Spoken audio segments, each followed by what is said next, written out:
would you deal with being accused of a heinous crime and spending time behind bars before the truth is sorted out? This is what happened to NFL star Ray Lewis, and he has a lot to say about his time in jail and how it affected him.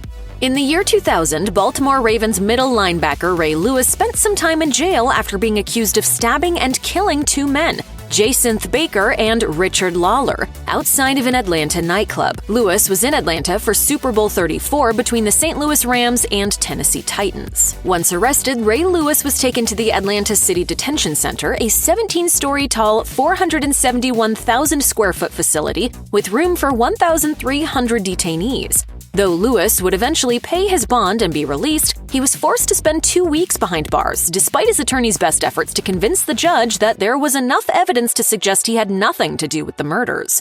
From the start, Lewis's mother, Sanseria, insisted her son was innocent. She told Sports Illustrated, "They have nothing on Ray, nothing. There's no doubt in my mind that he's sitting in jail for what somebody else did."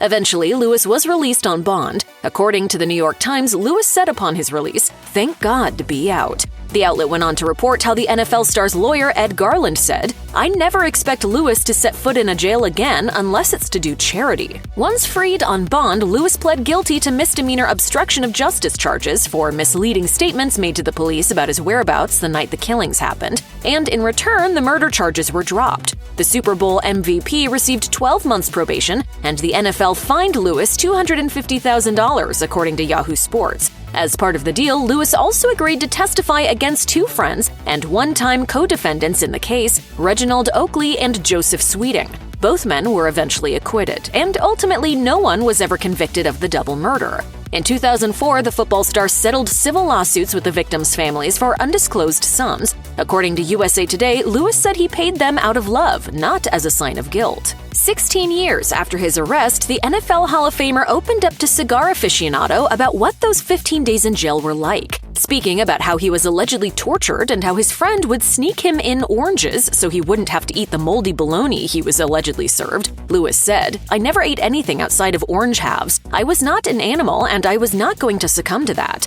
When asked to elaborate more on how he was tortured during his time behind bars, he didn't want to get into specifics. Instead, he responded, "What happened to me those 15 days I will live with for the rest of my life, and I'm okay now with that." 17 years after the murders, Ray Lewis appeared on In Depth with Graham Benzinger. When asked what he thought about his time behind bars, Lewis said, "If there's something in your life that you know need changing, make sure you change it before God changes it." While incarcerated, Lewis had plenty of time to think about everything that had befallen him, and the lesson he learned was, sometimes you may find yourself in the wrong place, simply at the wrong time.